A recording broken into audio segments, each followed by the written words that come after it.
गजब की पॉलिटिक्स चल रही है देश में। एक तरफ इंडिया पाकिस्तान, दूसरी तरफ हिंदू मुसलमान और एक महाशय हैं जो अलग ही दिशा में चल रहे हैं। पर हिंदुओं के साथ जो है ये हिंदुओं क्यों कह रहे हैं? उनको अभी भी नहीं समझ में आ रहा है कि एक्चुअल में हुआ क्या है। जो सच है उसे स्वीकार करने में आपको क्या तकलीफ हो रही है।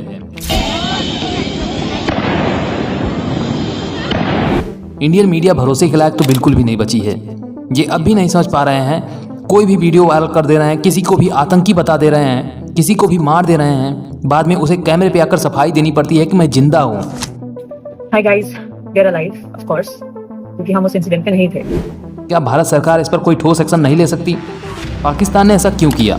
पूरी रिपोर्ट देखिए, आपकी सारी हिंदू मुसलमान वाली प्रॉब्लम खत्म हो जाएगी। इंडियन आर्मी जिंदाबाद। हम हिंदुस्तानी हैं।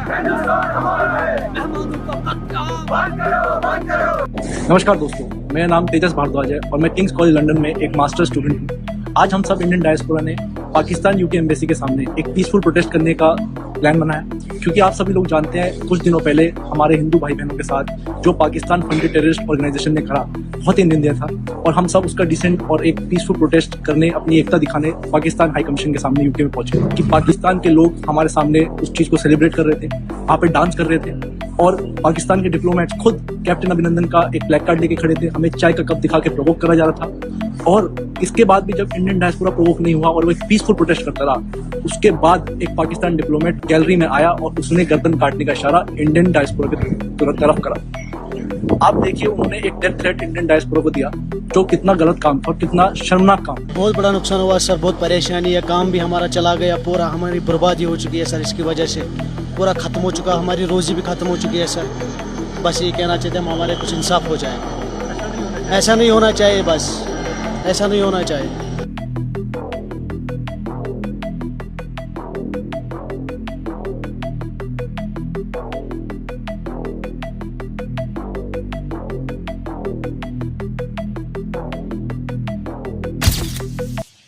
22 अप्रैल 2025 को अनंतनाग के बैसारन मीडो में, जहां टूरिस्ट पिकनिक मनाते हैं, 5-6 आतंकवादी सैन्य वर्दी में जंगल से निकले।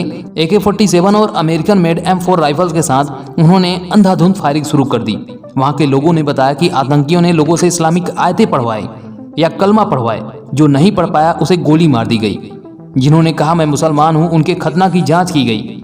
ये कोई अचानक हमला नहीं था, ये एक प्रॉपर प्लान अटैक था, जो कि डायरेक्ट पता चलता है कि भारत को उकसाने के लिए किया गया अटैक था। इसमें एक बात समझने वाली है कि भारत 2025 में सैन्य, कूटनीति और आर्थिक रूप से पहले से कहीं ज़्यादा ताकतवर है।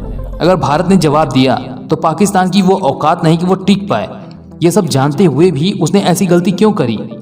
इसके पीछे भी एक अलग स्टोरी बताई जा रही है। कई जानकार ऐसा मानते हैं कि पाकिस्तान इस वक्त अपने इतिहास के सबसे बुरे दौर से गुजर रहा है। इनके पास जो भी फंड थे उनके आर्मी ऑफिसर और पॉलिटिशियन ने मिलकर करप्शन में खत्म कर दिया।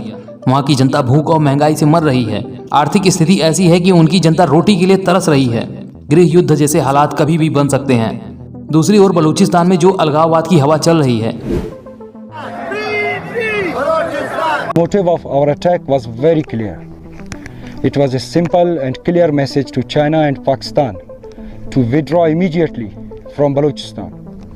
This warning to China and Pakistan was also given by our leader, General Aslam Baluch. जिसका मकसद बलूचिस्तान को पाकिस्तान से अलग करना है या आज़ाद करना है।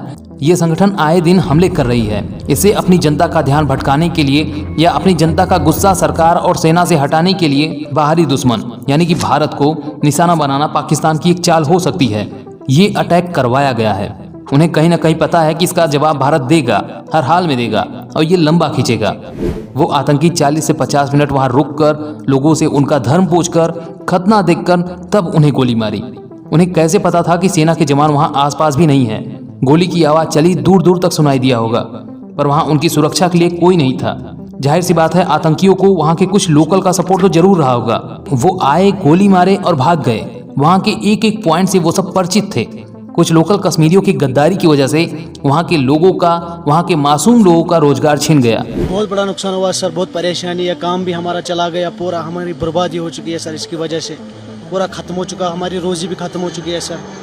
बस ये कहना चाहते हैं हमारे कुछ इंसाफ हो जाए। ऐसा नहीं होना चाहिए, बस ऐसा नहीं होना चाहिए। ऐसा नहीं है कि सारे कश्मीरी गद्दार हैं। कुछ लोगों ने बहुत मदद करी, एक ने तो अपनी जान भी गंवा दी।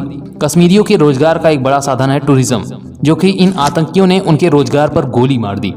जम्मू कश्मीर में टूरिज्म से करीब 70,000 लोग डायरेक्ट और इनडायरेक्ट रूप से रोजगार पाते हैं। इसमें से hotel staff, tour operators, taxi drivers, shikara चालक, गाइड, हस्तशिल्प कारीगर, हाउस बोट मालिक शामिल हैं। जम्मू कश्मीर सरकार की 2020 की टूरिज्म पॉलिसी के तहत हर साल 50,000 लोगों को नए रोजगार पैदा करने का लक्ष्य है। इसमें होम स्टे, इको टूरिज्म और एडवेंचर टूरिज्म जैसे क्षेत्र शामिल हैं। टूरिज्म से हर साल लगभग 8,000 करोड़ रुपए की कमाई होती है, जो जम्मू कश्मीर के GSDP का 7 से 8% है। ये पैसा स्थानीय अर्थव्यवस्था को मजबूत करता है और रोजगार को बढ़ाता है। 2024 में जम्मू कश्मीर में लगभग 29.5 लाख पर्यटक आए। इनमें से 22,612 विदेशी पर्यटक शामिल थे। पहलगाम जैसे आतंकी हमले टूरिज्म पर सीधा वार करते हैं। एक पोस्ट में दावा किया गया कि टूरिज्म से कश्मीर को 10,000 करोड़ रुपए की रेवेन्यू और 1 लाख लोगों को रोजगार मिलता है, जिसमें ज़्यादातर मुस्लिम समुदाय के लोग हैं। इन आतंकियों ने धर्म पूछकर तो लोगों को गोली मारी, लेकिन ज़्यादातर मुस्लिम समुदाय का रोजगार छीन लिया। हमले से पर्यटक डरते हैं, जिससे होटल, टैक्सी और शिकारा जैसे व्यवसाय ठप हो जाते हैं। पहलगाम हमले की टाइमिंग भी बहुत संदिग्ध है। ये ठीक तब हुआ है जब बलूचिस्तान में BLA ने पाकिस्तानी सेना की कायदे से धुलाई कर रही है और असीम मुनीर को बलूच वालों को नरक भेजने की धमकी तक देनी पड़ी। और बलूचिस्तान जो है, जो कि पाकिस्तान की डेस्टिनी है, ठीक है, जो कि पाकिस्तान के माथे का झूमर है, तुम 1500 बंदे कहोगे कि जी हम इसको ले जाएंगे, तुम्हारी अगली 10 नस्लें भी नहीं लेके जा सकती। साथ ही हमले के ठीक पहले मुनीर ने कश्मीर को पाकिस्तान की जीवन रेखा कहा। यह सब बताता है कि पाकिस्तान भारत के खिलाफ नफरत भड़काकर अपनी जनता को एकजुट करने की कोशिश कर रहा है। दूसरा पॉइंट ये भी हो सकता है कि पाकिस्तान चीन को खुश करना चाहता है। बलूचिस्तान में CPEC प्रोजेक्ट पर हमले बढ़ रहे हैं और चीन दबाव डाल रहा है कि पाकिस्तान सुरक्षा दे। भारत को उलझाकर पाकिस्तान चीन को ये दिखा सकता है कि वो क्षेत्रीय स्थिरता के लिए लड़ रहा है। motive of our attack was very clear. It was a simple and clear message to China and Pakistan to withdraw immediately from Balochistan. This warning to China and Pakistan was also given by our leader, General Aslam Baloch. तीसरा point ये हो सकता है कि पाकिस्तान कश्मीर में अशांति फैलाना चाहता है। कश्मीर में अशांति और भारत की बदनामी भी उसका एक उद्देश्य हो सकता है। धर्म पूछकर मारने का सीधा सा मतलब ये है कि वो आपसी नफरत की खाई को और बढ़ाना चाहता है, और उसका कुछ असर भी दिखा।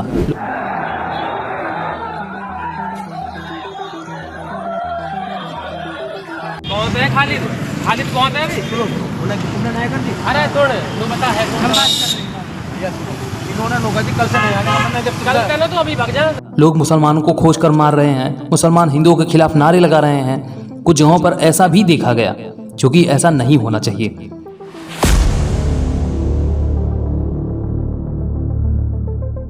चीन भारत से डायरेक्ट युद्ध नहीं करेगा, क्योंकि भारत उसका आर्थिक खजाना है।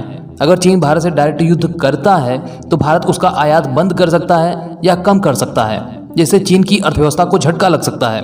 2020 के गलवान झड़प के बाद भारत ने कई चीनी ऐप्स जैसे टिकटॉक, WeChat बैन कर दिए, जिससे चीन को अरबों रुपए का नुकसान हुआ। फिर भी अगर युद्ध हुआ तो चीन कभी भी भारत के साथ खड़ा नहीं होगा। पड़ोसी देश बांग्लादेश से भी कोई उम्मीद नहीं है। पड़ोसी छोड़िए, कोई भी देश किसी के लिए नहीं लड़ता, सब अपनी जरूरत के लिए लड़ते हैं, साथ देते हैं। किसी भी देश से कोई उम्मीद मत रखिए। बंदूकें चलती रहेंगी तो उनके हथियार बिकते रहेंगे। अगर शांति मिली तो आप विकास करोगे और उनसे कहीं ना कहीं आगे निकल जाओगे। मेरा मानना है कि पहलगाम हमला निश्चित रूप से पाकिस्तान की एक सुनियोजित साजिश थी, और इसमें ध्यान भटकाने का मकसद बहुत बड़ा हो सकता है। पाकिस्तान की सेना और ISI को पता है कि उनकी जनता भूखी है, नाराज है, और बलूचिस्तान के हालात बेकाबू हो रहे हैं। ऐसे में भारत पर हमला करके वो न सिर्फ अपनी जनता को जिहाद का सपना दिखा सकती है, बल्कि अपनी नाकामी भी छुपा सकती है। सिर्फ 2 रियासतें हैं जो कलमे की बुनियाद पर बनी हैं। पहली जो थी उसका नाम है रियासत तैयबा। दूसरी रियासत जो है ये आपकी बनाई है कलमे की बुनियाद के ऊपर। लेकिन ये उनकी सबसे बड़ी गलती हो सकती है। भारत में कई ब्रिलियंट माइंड हैं जिन्होंने पूरी तैयारी कर ली होगी कि पाकिस्तान को क्या सजा मिलनी चाहिए। उन्होंने धर्म पूछा है तो धर्म बताया जाएगा। हमें बस एक रहना है। अगर हम आपस में लड़ते रहे तो बाहरी हमें ऐसे ही अपना शिकार बनाते रहेंगे।